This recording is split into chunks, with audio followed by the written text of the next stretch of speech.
d'un côté toujours électrostatique, on va se rassurer avec ce qu'on connaît déjà, et de l'autre côté donc magnétostatique. Alors, on va parler de la divergence des champs. Alors, la divergence des champs, donc ça c'était l'équation de, vous vous souvenez, l'équation de Maxwell, qu'on avait appelée Maxwell-Gauss. Alors, ça c'est l'équation locale, ça veut dire c'est l'équation qui est valable en chaque point de l'espace. Rho, c'était la densité volumique de charge. Et la signification physique de ce truc-là, c'était que le champ diverge à partir de ses sources. Et ça va créer un flux à travers la surface qui entoure les sources. Et quelle est la version intégrale de ça? Vous vous souvenez, c'était grâce au théorème de Green-Ostrogradsky, qui est équivalent, donc ça c'est la version locale, la version intégrée, la version... donc c'est le flux du champ électrostatique à travers une surface fermée, c'est la charge intérieure à cette surface divisée par epsilon 0. Donc ça c'était ce qu'on avait appelé le théorème de Gauss. Alors que se passe-t-il pour le champ magnétique? Il n'y a pas de théorème de Gauss pour le champ magnétique, mais il y a aussi une propriété sur la divergence de E. Alors, eh bien, je vous demande d'admettre que la divergence de B, ça c'est une des 4 équations de Maxwell, qu'on appelle parfois Maxwell-flux, parce qu'elle va être reliée au flux du champ magnétique à travers toute surface fermée. Certains l'appellent aussi parfois Maxwell-Thomson. Eh bien, la conséquence de ça, c'est que le flux du champ magnétique à travers toute surface fermée, alors ça se démontre un peu de la même façon qu'on passe de là à là, sauf que comme le membre de droite est nul, donc ça je vous demande de l'admettre, il n'y a rien de... Voilà, mais qu'est-ce que ça prouve, cette propriété? Donc le flux du champ magnétique à travers toute surface fermée est nul. Attention, c'est à travers une surface fermée. Donc une surface fermée, on sait que c'est une surface qui délimite un volume. Mais quelle va être la conséquence de ça? Eh bien, la conséquence physique de ça, eh bien, c'est, par exemple, typiquement, on va regarder ce qui se passe au travers d'un tube de champ. Donc un tube de champ, vous vous souvenez, c'est l'ensemble des lignes de champ qui s'appuient sur un contour fermé. Et vous vous souvenez qu'on peut fabriquer une surface fermée avec un tube de champ en lui rajoutant ces deux couvercles. Mais à ce moment-là, on est obligé d'orienter les surfaces toujours vers l'extérieur, parce que quand on calcule ce flux, la surface, elle est toujours orientée vers l'extérieur. Et quelle va être la propriété? Qui peut me dire qu'est-ce que ça va nous donner comme propriété, ça, du coup? On l'avait vu aussi pour le champ électrostatique dans une région vide de charge. Parce que dans une région vide de charge, quand il n'y a pas de charge, Q intérieur est nul. Et qu'est-ce qui se passe dans une région vide de charge? Le flux va se conserver à travers toute surface. Ça veut dire que... Alors attention, à ce moment-là, quand on dit le flux se conserve, il faut changer l'orientation au moins d'une des deux surfaces. Donc il faudrait mettre un DS1 et un DS2, les deux dans le même sens. Donc je ne refais pas toute la démo, il faut partir de là. Il faut prendre bien les surfaces orientées vers l'extérieur, rechanger le signe ici.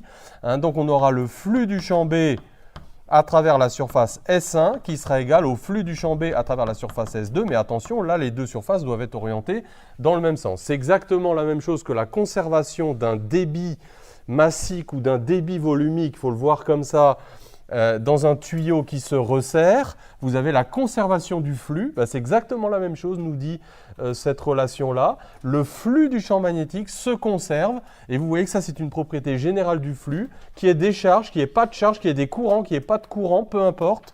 Le flux se conserve. Donc voilà la nouveauté pour le champ magnétique. Le flux se conserve tout le temps. Voilà. Ce qui fait que, où est-ce que le champ va être le plus intense, évidemment? C'est là où les lignes de champ se resserrent. Donc là, vous avez des zones de champ intenses pour le champ magnétique. Donc là, le champ B, il aura une norme élevée, alors que là, eh bien, il aura une norme qui sera plutôt petite puisque la section est grande. Donc ça, ce sont des idées qu'on a déjà vues. Donc je passe rapidement, mais c'est quand même une nouveauté. Donc voilà pour le champ magnétique. Alors maintenant, regardons ce qui se passe avec le rotationnel de E. Donc toujours électrostat à gauche et magnétostat à droite. Donc le rotationnel de E. Vous vous souvenez le rotationnel de E? Alors attention, les 5 demi savent que c'est vrai qu'en régime statique, sinon c'est moins dB sur dt, hein, on le verra plus tard. Mais en électrostatique, le rotationnel de E est nul. C'est ce qu'on appelle l'équation de Maxwell-Faraday en électrostatique. La conséquence de ça, c'était quoi? Je ne sais même pas si on l'a vu, la conséquence de ça. Vraiment, si on l'a vu. C'était que E est égal à moins gradient V et que la circulation de E sur un contour fermé est égale à 0. Vous vous souvenez de ça? La circulation de E sur un contour fermé est égale à 0. Et E est un champ de gradient. Alors voilà pratiquement l'équation qui va être la plus importante maintenant pour nous au niveau du champ magnétique. Donc c'est ce qu'on appelle l'équation de Maxwell-Ampère. C'est celle-là qui va être la plus utile pour nous et c'est sur celle-là qu'on va s'appesantir beaucoup parce qu'elle va donner naissance au théorème d'Ampère. Et le théorème d'Ampère va jouer en magnétostatique un peu le même rôle que le théorème de Gauss en électrostatique. C'est-à-dire que c'est ce théorème d'Ampère qui va nous permettre de calculer les champs magnétiques. Donc c'est ça vraiment le cœur du cours sur la magnétostatique. Rotationnel de B est égal à mu0J. Voilà, je vous demande de l'admettre, hein, tout ça c'est parachuté. Alors physiquement, on va voir la signification physique de cette relation-là qui est une relation locale. Donc le rotationnel de B, les noms des opérateurs n'ont pas été choisis au hasard. Vous vous souvenez quand on était en mécanique des fluides, rotationnel de V, oméga, le vecteur tourbillon égale 1/2 de rotationnel de V, c'était lié à quoi? C'était lié à un champ des vitesses. Souvenez-vous du modèle du vortex ou de la petite tornade qui tourbillonne. Eh bien, en fait, ce champ magnétique, cette relation de Maxwell-Ampère, elle nous dit quoi? Elle nous dit que, voilà, imaginez, j'ai un fil avec une densité volumique de courant I. Si je suis en modélisation filiforme, on a vu tout à l'heure que ça voulait dire simplement j'ai un courant I dans le fil. Eh bien, on va voir que le champ magnétique, au lieu de diverger à partir de ses sources, voilà la grande idée physique qui est contenue là-dessous, c'est que le champ magnétique, il va tourbillonner autour de ses sources. Donc ça, vous pouvez le noter. Le champ magnétique, il diverge à partir de ses sources. Le champ électrostatique, il diverge à partir de ses sources, mais le champ magnétique, il tourbillonne, il tourne autour de ses sources. Et c'est ce qu'on va voir quand on va chercher à calculer les champs créés par les courants. Mais déjà, vous avez vu ça. L'année dernière, vous n'avez pas vu les lignes de champ d'une spire?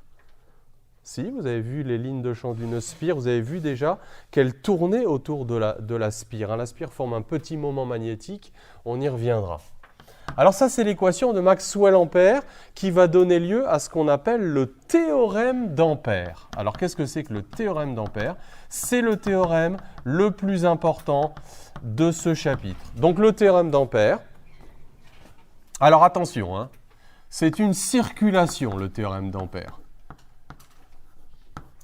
Alors, ce n'est pas un flux, donc il y a des différences par rapport au théorème de Gauss. Alors, ça s'écrit donc, ça se dit, le flux, non, pas bien. La circulation du champ magnétique sur un contour fermé. Alors, qu'est-ce que ça veut dire ça? Ça veut dire qu'on a choisi un contour dans l'espace. D'accord? Et cela signifie aussi qu'on a orienté ce contour. Alors vous allez voir, il y a des différences par rapport au théorème de Gauss. Autant quand on avait le théorème de Gauss, est-ce qu'on avait le choix de l'orientation de la surface de Gauss? Écoutez bien ce que je dis. Quand on avait le théorème de Gauss, on n'avait pas le choix. Pourquoi? Parce qu'une surface de Gauss est forcément orientée vers l'extérieur, c'est une surface fermée. Mais quand j'ai un contour fermé, ça veut dire que le contour est fermé. Ça veut dire que je ne peux pas prendre un contour ouvert. Je suis obligé de revenir sur mes pas. Mais j'ai deux choix d'orientation de ce contour. Je peux l'orienter comme ça ou je peux l'orienter dans l'autre sens. Et là, j'aurai le choix. Ça va être une difficulté supplémentaire du théorème d'Ampère. J'ai le choix. Mais une fois que j'ai choisi, je calcule la circulation sur ce contour. C'est une notion assez abstraite. Je fais le produit scalaire en chaque point du contour entre un élément tangent au contour et la valeur du champ en ce point. C'est ça que ça veut dire. Donc vous voyez, c'est assez abstrait de la même manière que le flux, c'était assez abstrait. Mais on verra comment choisir les contours de façon à ce que ce calcul soit élémentaire de la même manière que le calcul du flux était élémentaire. Eh bien ça, on va démontrer que c'est μ0 fois ce qu'on appelle la somme des courants enlacés algébriques. On va passer beaucoup de temps sur ce théorème. C'est le cœur du cours sur la magnétostatique. Donc je le dis en français, vous le prenez en note, parce qu'il faut l'écrire en français. Si on vous demande dans une copie ou à l'oral, énoncez-moi le théorème d'Ampère, il ne faut pas simplement balancer une formule Louis Croivet-Bâton, mais il faut faire une phrase en français. Alors écoutez bien la phrase. La circulation du champ B sur un contour fermé orienté, je répète, la circulation du champ B sur un contour fermé orienté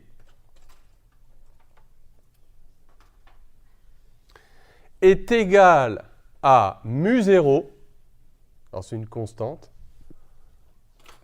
perméabilité magnétique du vide, μ0, vous l'appelez, fois la somme des courants enlacés par le contour. Attention, il faut savoir qui enlace qui. Ce sont les courants qui sont enlacés par le contour et algébriques. On va expliquer ce que ça veut dire algébrique.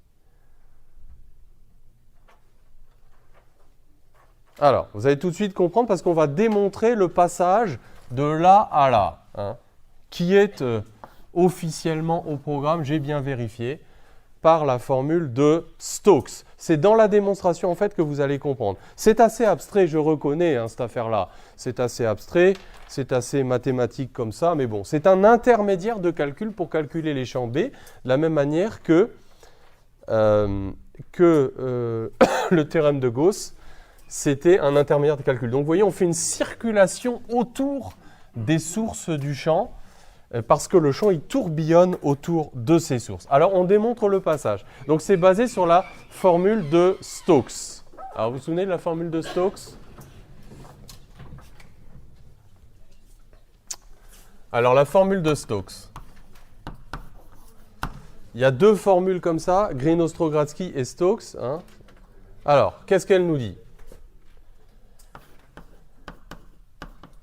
Circulation de BDL. Donc j'ai un contour fermé, il est orienté.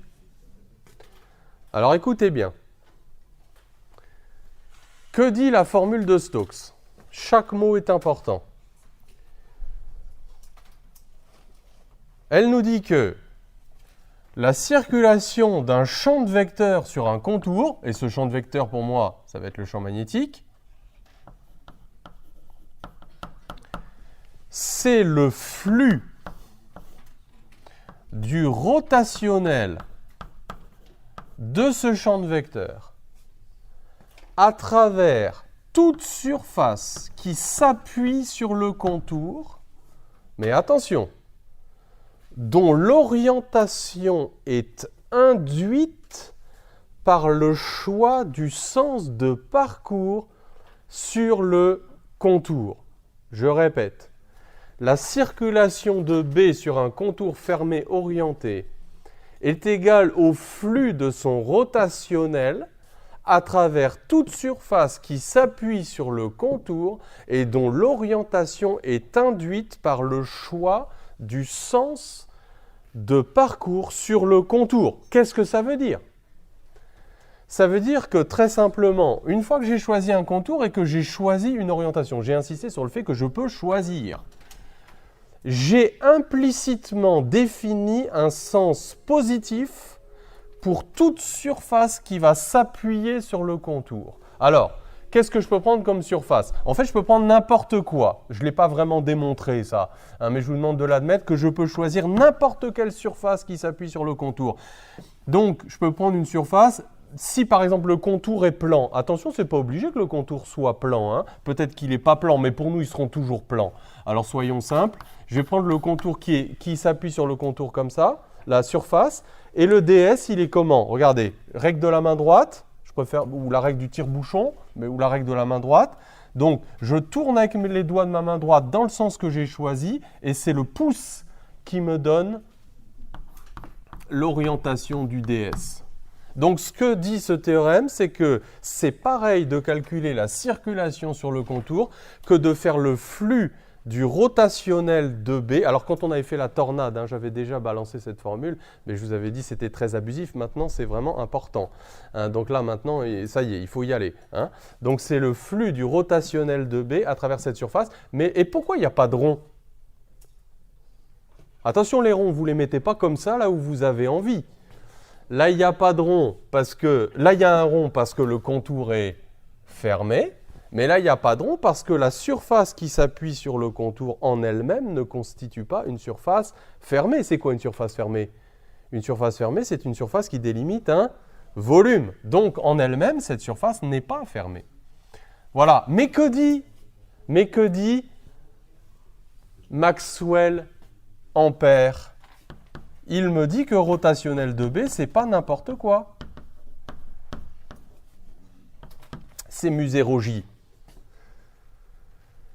Alors, qu'est-ce que ça veut dire? Allez, c'est le petit moment un peu difficile à passer. Après, vous verrez, ça ira beaucoup mieux. Donc, je sors le mu0 de l'intégrale. Donc, j'ai la circulation de B qui vaut mu0. Mais qu'est-ce que c'est que ça? Regardez très simplement. Alors, j'ai un contour gamma. Et je suis en train de dire que la circulation de B, c'est mu0 fois la somme des JDS avec les DS qui sont orientés comme ça vers le haut. Ben, ça veut dire quoi? Ben, ça veut dire que... Alors, attention, cette formule-là, on a l'impression que ça ne marche qu'avec des courants volumiques. Mais évidemment, si vous avez des courants filiformes, comme ça arrivera fréquemment, n'oubliez jamais que des courants filiformes, c'est en fait une limite de courant volumique quand vous faites tendre la section des fils vers 0. Hein, on y reviendra. Donc, ça veut dire quoi ça? Donc, ça veut dire que, regardez, si vous avez des fils, imaginez vous avez des courants là qui transpercent. Alors, on verra ça avec des courants filiformes, avec des courants volumiques. Mais là, voilà, je mets des fils qui transpercent la surface qui s'appuie sur le contour. Et puis, ces fils sont parcourus par des courants. Il y a certains fils qui sont parcourus par des courants qui sont vers le haut et d'autres fils qui sont parcourus par des courants qui vont vers le bas.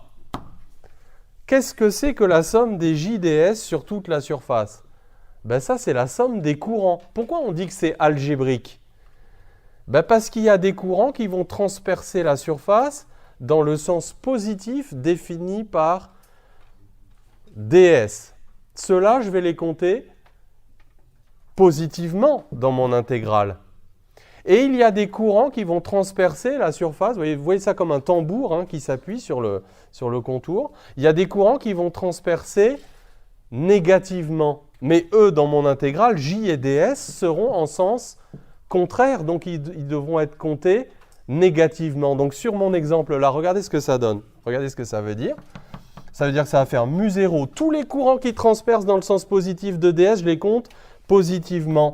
Donc, ça va me faire I1 plus I3, et ceux qui transpercent dans le sens négatif, je les compte négativement, moins I2. Ce n'est pas si difficile que ça.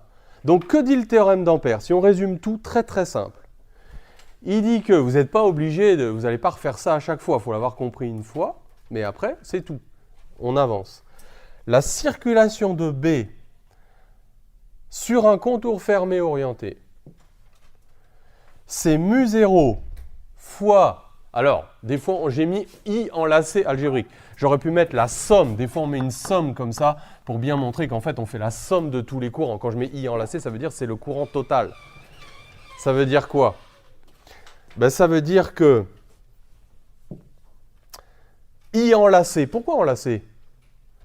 Parce que je ne vais tenir compte que des courants qui transpercent la surface. Autrement dit, je ne tiens compte que des courants qui transperce la surface qui s'appuie sur le contour. Regardez, si j'ai d'autres courants là, je m'en fous. Eux, j'en tiens pas compte dans mon théorème d'Ampère. Pourquoi?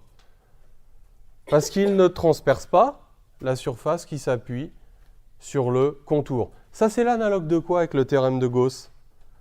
S'il y a des charges à l'extérieur de la surface de Gauss, j'en tiens pas compte non plus.